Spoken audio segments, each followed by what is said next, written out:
explain to us, who is Eddie Alvarez? Oh man, like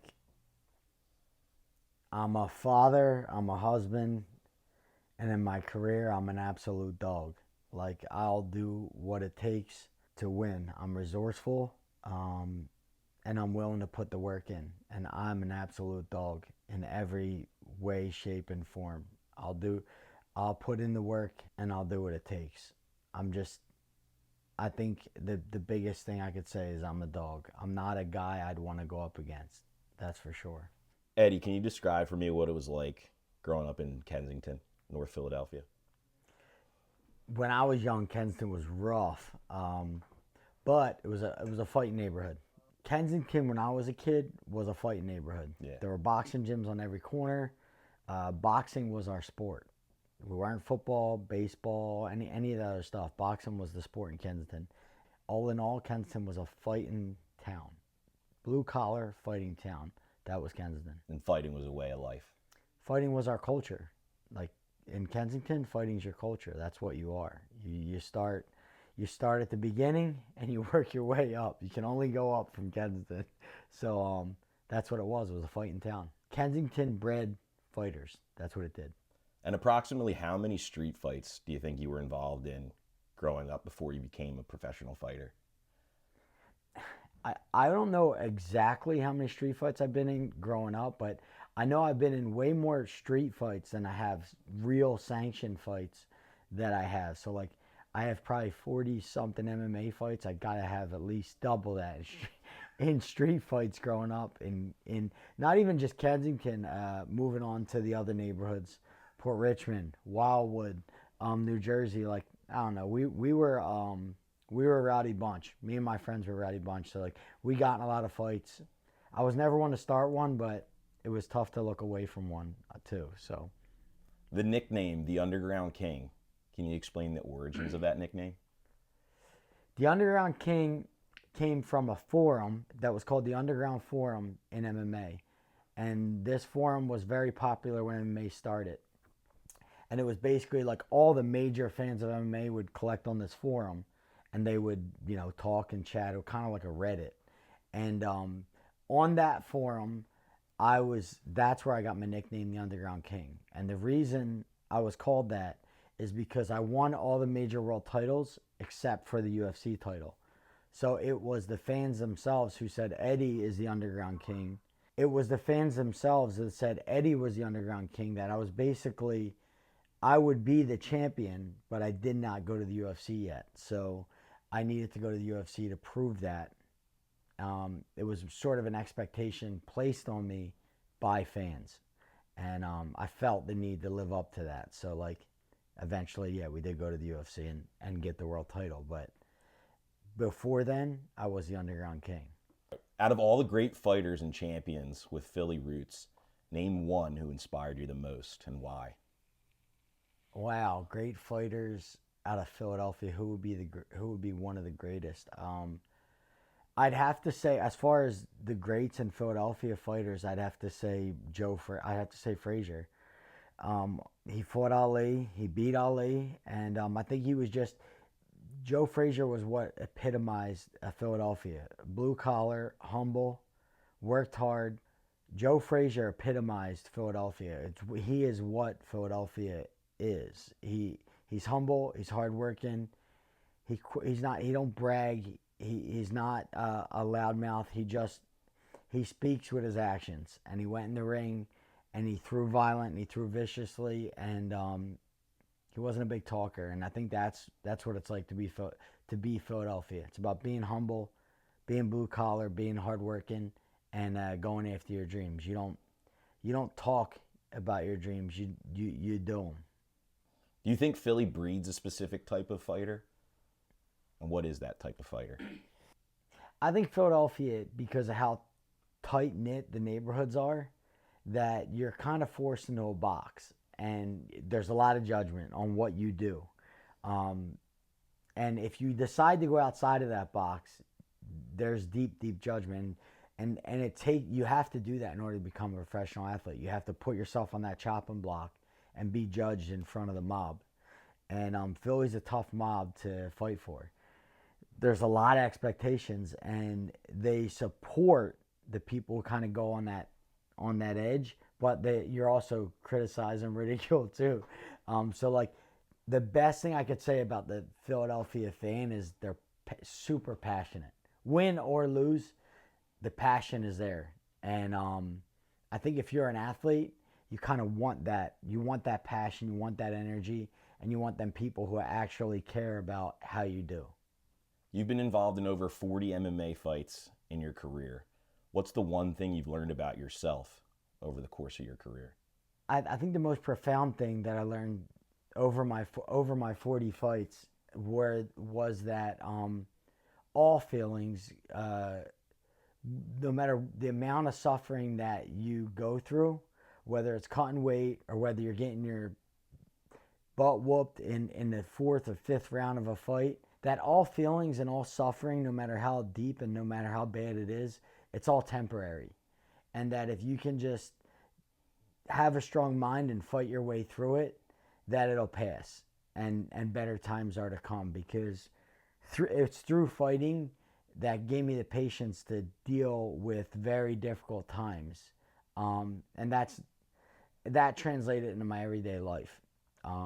Having being going through tough times in fighting, the amount of suffering that I was able to endure and still come out on top, it translated in my everyday life where I began to understand that even if you're having a bad day or things are going terrible, that if you breathe your way through it and relax, that it'll pass and good times will come.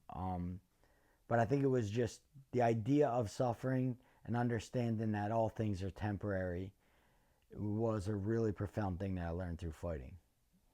One lesson you learned from being born and raised in Philly that helped you to become the lightweight champion of the world?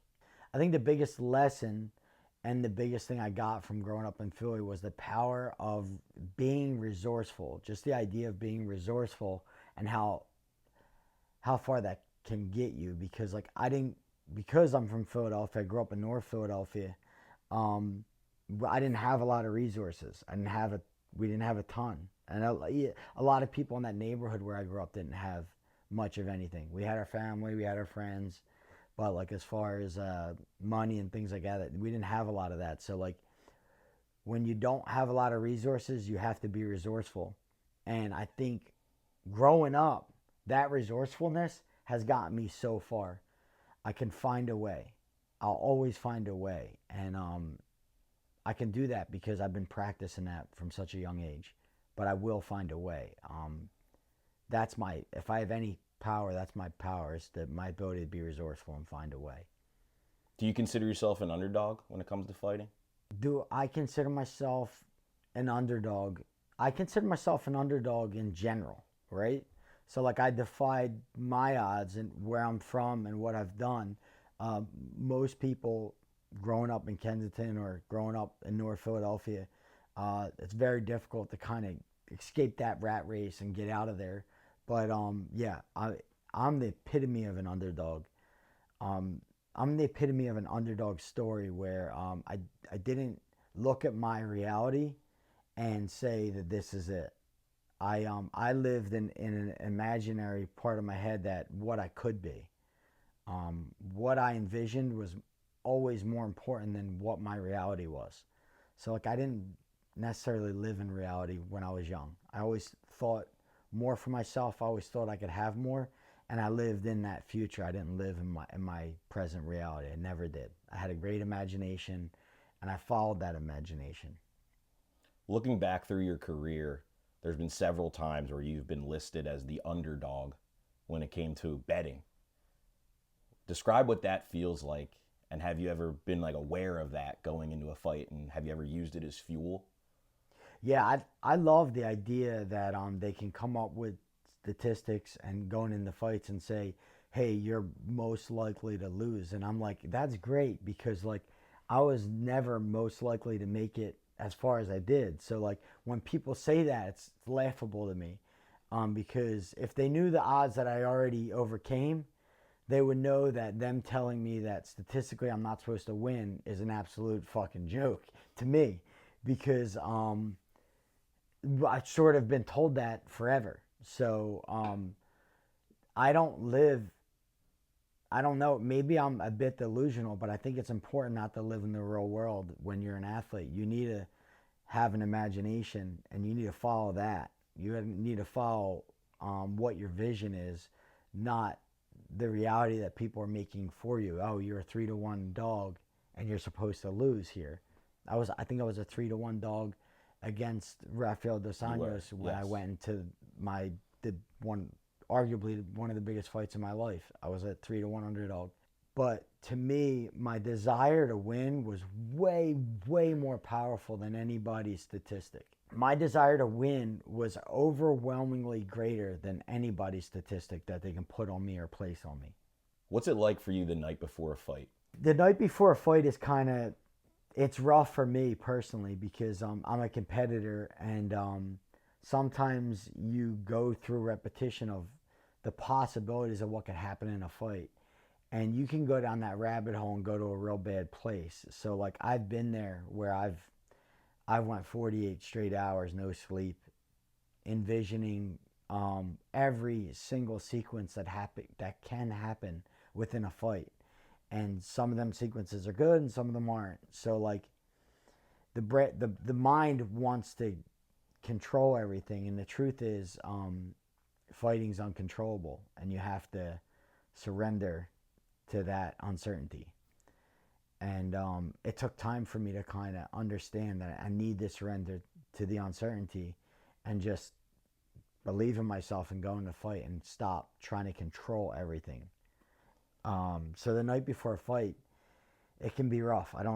Sometimes I don't sleep, and then I just go right into the fight with 48 hours of being wide awake, nervous, afraid, and scared for what's about to go on. That was my next question. Describe the fear of what it's like. Do you ever scared heading Yeah, into a fight? yeah. So the fear that I've had, that I've experienced over 20 years of fighting, I've had some easy nights where I'd sleep well, and I've had really, really bad episodes where I would not sleep at all. Um, and the fear can get a grip on you. I've tried to pray myself to sleep, uh, listen to sounds of nature. You name it. I've tried to NyQuil myself to sleep, and then sometimes the fear and the visions that I would get in my mind, I would not be able to overcome them, and they would just get a grip on me. That's really, really difficult. And I've had to work with coaches. I've worked with one of my coaches, Elliot Rowe. He's a hypnotist and mindset coach, and he's really helped me immensely kind of work my way through it. But the fear that you get before a fight can become gripping, and if you don't figure out solutions and ways to kind of deal with it, it could get a hold of you in a way that it can sometimes be overwhelming. Have you ever used it to your advantage, you think? I would say I could remember certain fights where I was afraid, where I was most afraid. These fights, if I go back in time and remember the fights where I was most afraid, they were my most devastating knockouts that I've had in my career. And I tell people to this day, be afraid, be very afraid, because that fear can move you in a way that you don't even know you're capable of. And in during my career, I've had my most devastating knockouts and best performances when I was incredibly afraid. The guy, Yuri Lopakis, in one championship, I didn't sleep for that fight at all. Um, I was really, really nervous. I was coming off maybe a year and a half layoff. I remember being really nervous and afraid about that fight. The Dos Anjos fight, although I was prepared, he was the most dangerous lightweight at the time. He was running over everyone, and I couldn't explain to the public of how I was going to beat him. I believed I was going to beat him, but if they said if I got in an argument with someone and we went over it, they would probably win. He had better jiu-jitsu, better stand-up, he had better everything, but I was still convinced I'd win. But the fear of losing the opportunity at that world title at that time was overwhelming. And like some of these fights that I could think of, Dos Anjos, Yuri Lapicus, there was just certain moments where I didn't sleep, and like that fear just moved me in a way that I didn't know I was capable of, and I knocked the opponent out. And that's why I say today, I say, be afraid, be very afraid. But there is no courage without fear. So like, it's important to have fear in order to practice courage. So like, I'm not worried about being afraid per se. I practice my courage, I get through it, and then I see what's on the other side. But I never, ever, ever let fear stop me from doing what it is I want to do, ever. I'm more curious about what I'm capable of than I am afraid. You think you learn more about yourself as a fighter through wins or losses? I think I learned most about myself as a fighter in my training camps.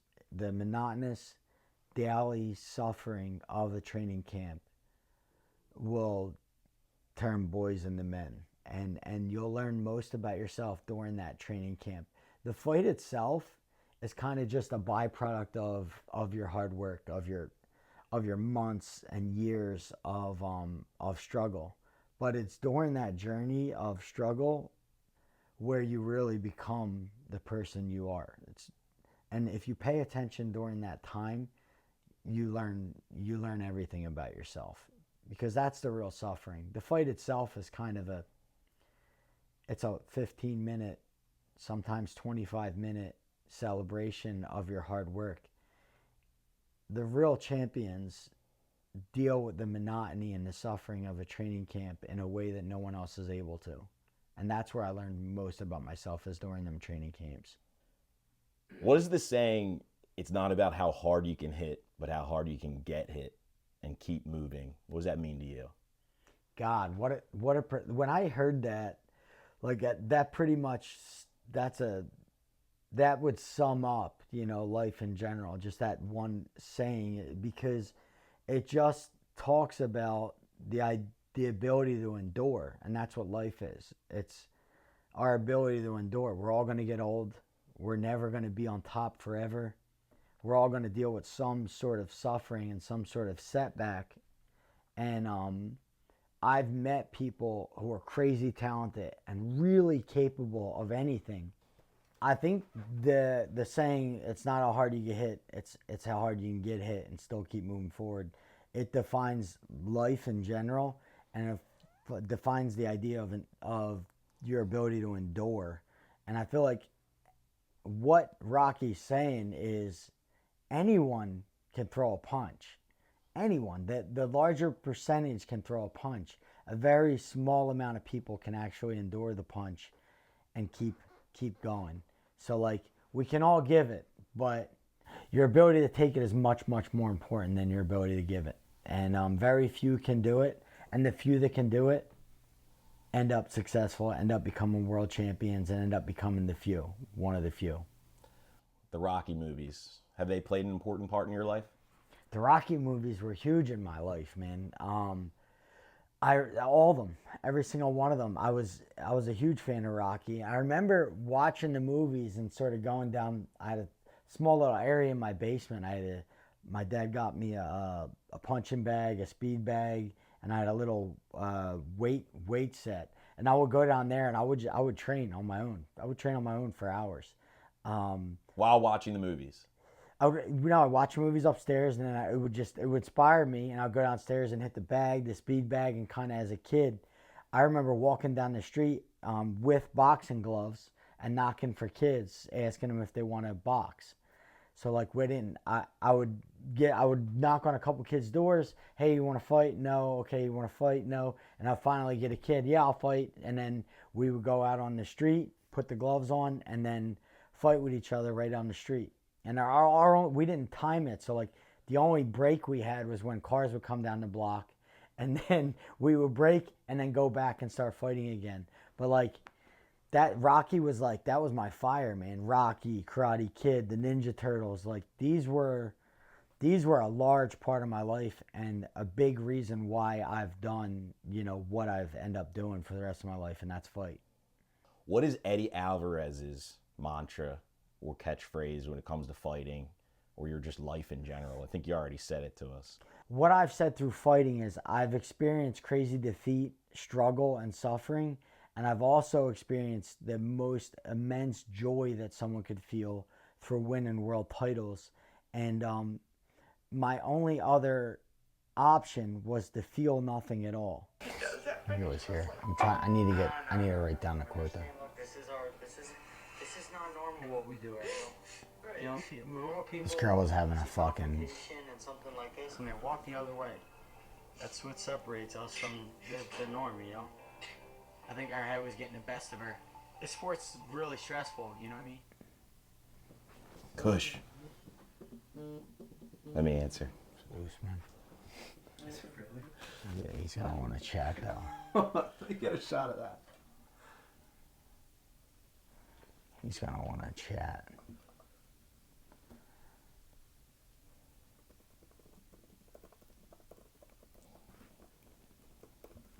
That's what separates us from the norm, you know. I think our head was getting the best of her. The sport's really stressful, you know what I mean? But it's them fears and anxieties and everything that like fighters tuck down deep and don't share. You know, it's there, and we all deal with it, but nobody shares it. And in order to deal with it better, sometimes it's better to share it with another fighter. Kind of, you know, they're going through it. Recently, I had like my worst nightmare come true. I got knocked out in front of millions of people, and a sold out crowd in Madison Square Garden. Knocked out.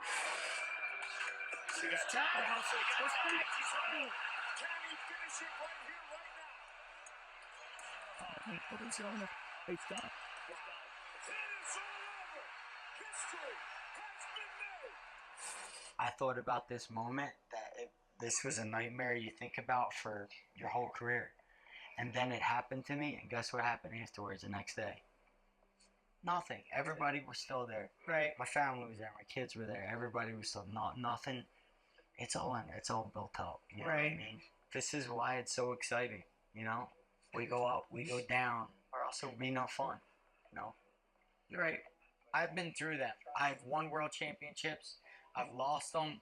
I've dealt with crazy glory and crazy disappointment.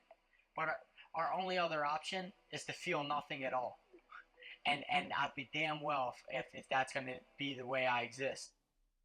Explain that. So like the idea was I won world titles, I've lost them, I've dealt with crazy disappointment and crazy joy, and the only other option was to be a fan of it and watch someone else experience it. So like for me, it was a simple choice to be a fighter. I wanted to be in the arena, I wanted to play.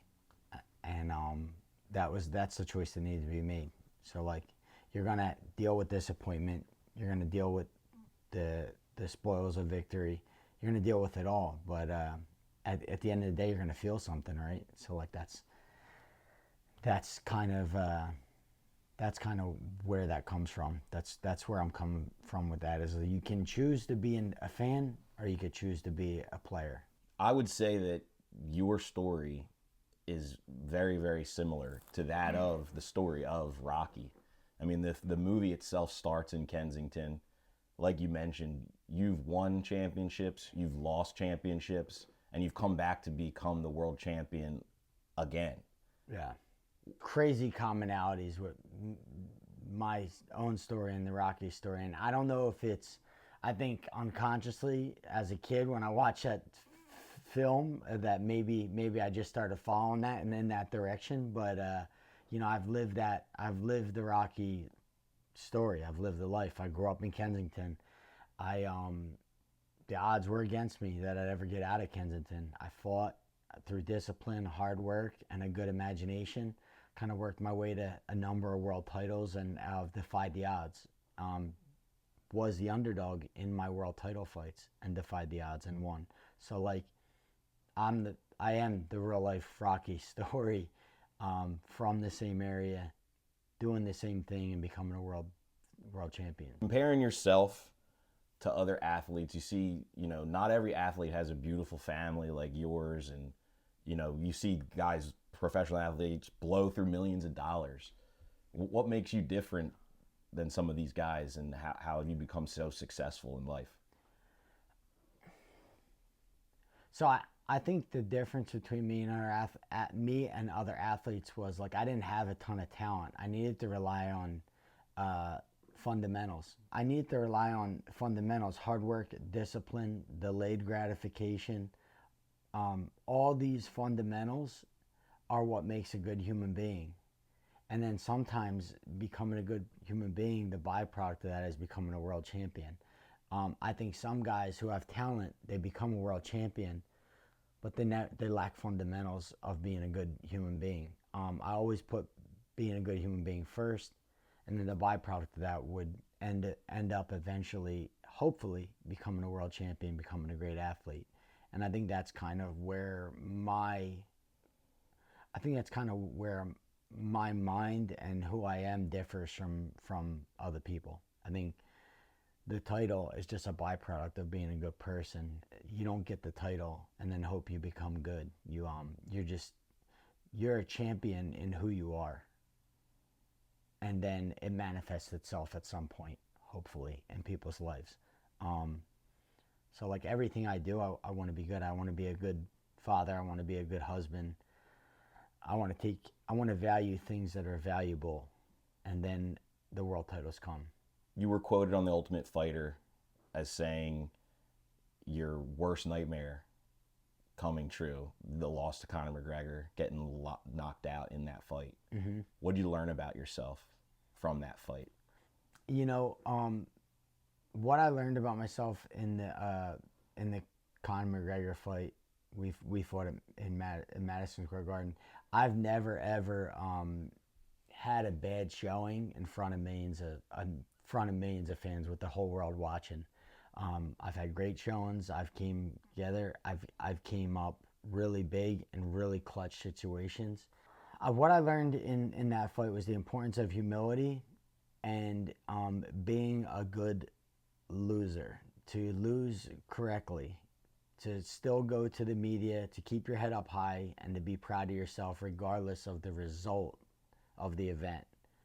That I should be proud of myself, of how I train, my consistency, my hard work, my daily hard work, not the result of the actual event. And I think I learned that in that fight, is that the result wasn't what I wanted, but it didn't define me who I was. I was a champion regardless of that result, just because of how I conduct myself daily. What made you want to fight bare knuckle and currently be a fighter in the BKFC? So like I went to bare knuckle because one, the opponents were I loved the opponents that they were willing to offer, and most of all with bare knuckles, that's how I started my career. I mean, before I ever put on a set of gloves, I already fought a ton of times without any gloves. And a fight's a fight, whether we're wrestling, MMA, karate, thumb wrestling. To me, it's all the same. It's a competitive outing, and I want to win. So, like, my willingness to win kind of drives me in every part of my life. It could be bare knuckle, MMA, it doesn't matter what it is. So, like, it was exciting. Bare knuckle is a new sport. It's exciting. I think it's going to end up being one of the largest combat sports in the world. And I loved the idea of learning the nuances of it. And I enjoyed it. I enjoyed my training camps with bare knuckle. Speaking of the nuances and learning, you've had 2 fights so far in the BKFC. What have you learned about yourself as a fighter? The biggest thing I learned through bare knuckle fighting is life is uncertain. You could put all the time in, all the effort, everything, and when you enter